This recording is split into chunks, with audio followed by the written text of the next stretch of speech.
Hey team, one question I get asked probably more than any other when an athlete is considering starting a program for the first time is, what exactly will my training week look like?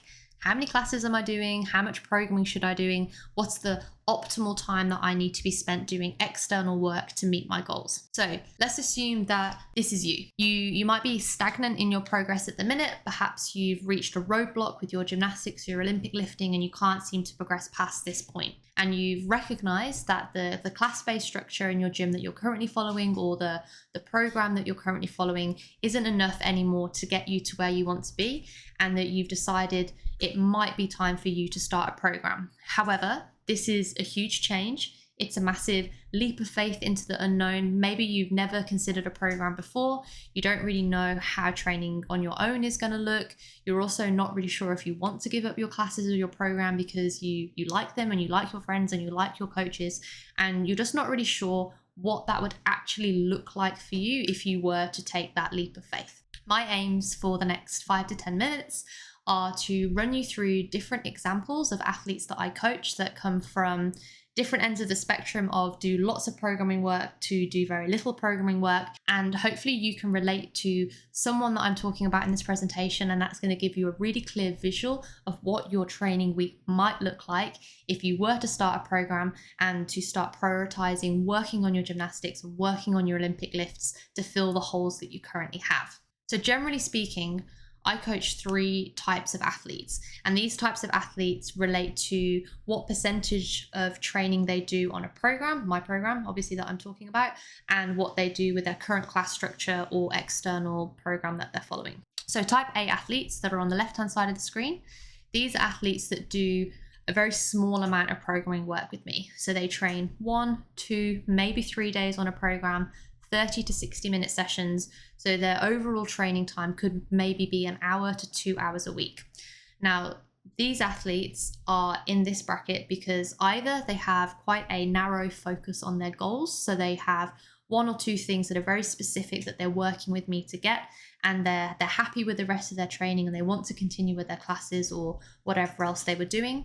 Or it might be that they have a really small training time in the week. So 1 to 2 hours is all they can give to their training throughout the week. So we're focused on quite a narrow time frame. Now, most of the athletes I coach are type B athletes. These are athletes that train most days. They're in the gym 3, 4, or 5 days a week. They have a decent number of goals that they want to achieve. And because of that, the majority of their training week is spent on my program, because these athletes have recognized that my program is going to take them from where they are now to where they need to be, but they really don't want to give up their gym classes and they want to still be part of their community and still train with their friends. So we've woven in a few classes each week to support the programming work that they're doing. That's kind of where most people sit.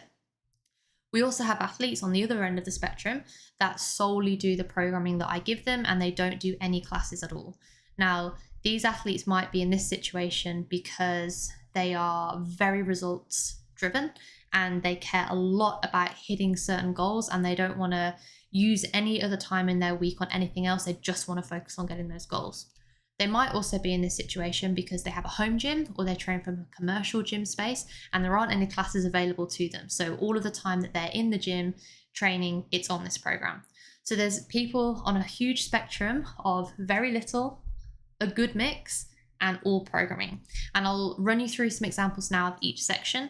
And like I said, I'm sure you're going to relate to one of these categories, and that's going to give you a really good understanding of what your week would might look like moving forwards.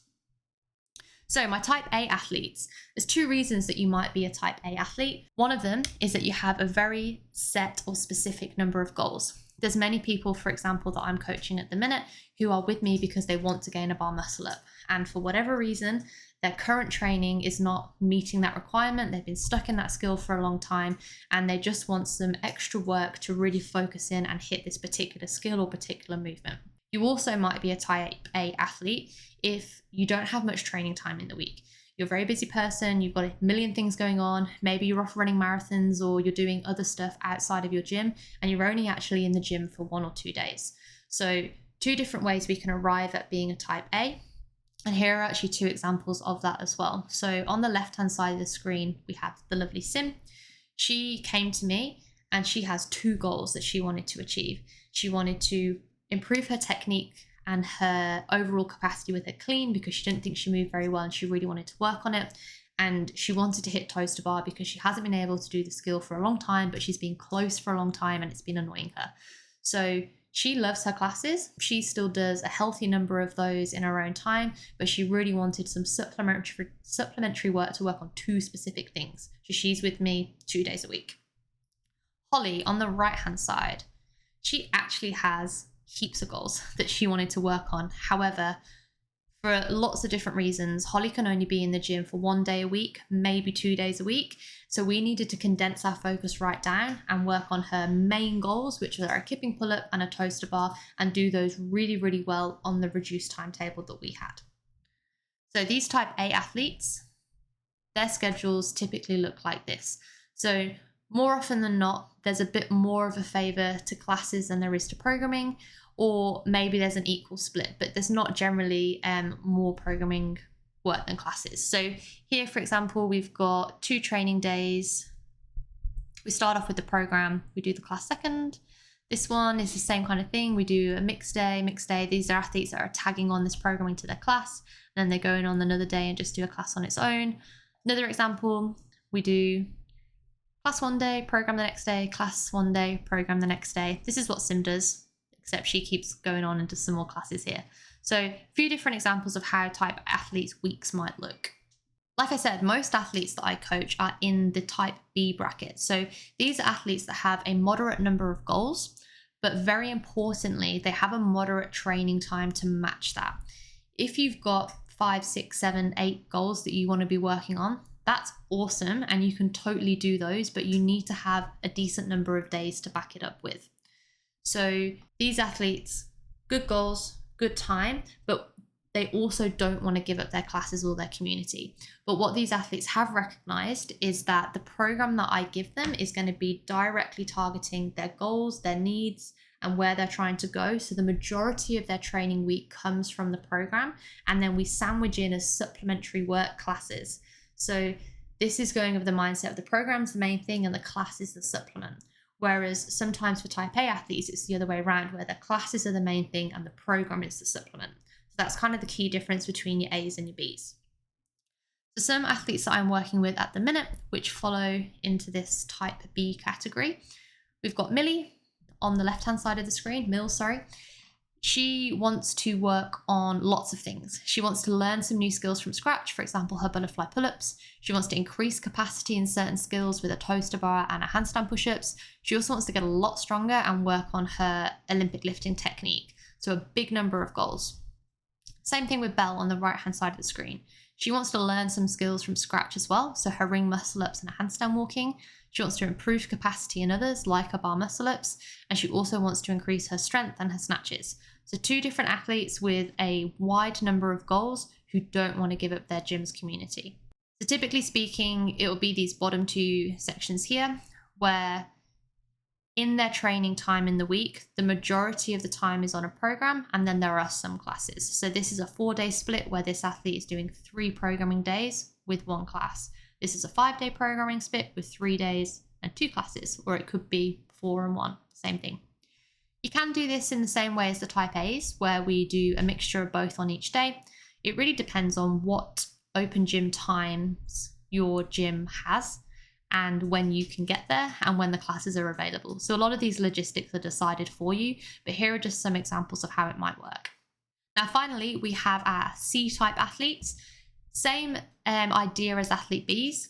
They generally have a moderate to high number of goals, and then they can back it up and match that with a similar amount of training days. So all of that's the same. The main distinction here is that a lot of these athletes are really, really focused on their performance gains, and they want to make every single second in the gym count. Now, as I mentioned for the athlete B's, the programming work that you are given or provided should take you to where you want to be with all of the specific goals that you have, which means it's very valuable training time. The classes I try and explain to athletes are more for fun and they're more for add-ons. So if you really are focused on hitting your skills, getting stronger, getting faster, whatever it is, then The more programming work you do, the more likely you are to get there on the faster time scale. So these are athletes that want to really hammer home their results, and they want to focus just on the programming and not waste, for want of a better word, any extra time doing classes. These athletes might also be type Cs because they don't have any classes. They have a home gym, or they work from a commercial space, or maybe their shifts are in a way that they can't actually get to classes because they're always at work then. For whatever reason, they're not available, so all of the work we do happens to be on the program. A couple of athletes that this follows suit for. We've got Annie on the left. Now, Annie has 4 training days a week and she has 400 goals that she wants to work on. So there was no way she was going to give up a training day to go and do a class. She wanted to maximize the amount of things that she could work on and do all 4 days on the program. So she has lots of gymnastics goals, lots of strength goals, and we are able to work on all of them in her timetable. Jane on the right side of the screen, she has a home gym, which is awesome. Her home gym setup is amazing. And she also has 150 goals. She literally wanted to work on every single skill. She actually had to learn every skill from scratch. She couldn't do any. She wanted to work on all of her Olympic lifting technique, all of her strength, and all of her fitness. So she had 101 things she wanted to do, but she also had 6 training days a week to do it. So that was easily manageable from what I had to give her. This is what your type C athletes would look like. However many days you're in the gym, you're doing the program. It's quite self-explanatory there. Alrighty, hopefully this gives you a little bit more clarity about what your training week might look like if you were to start a program.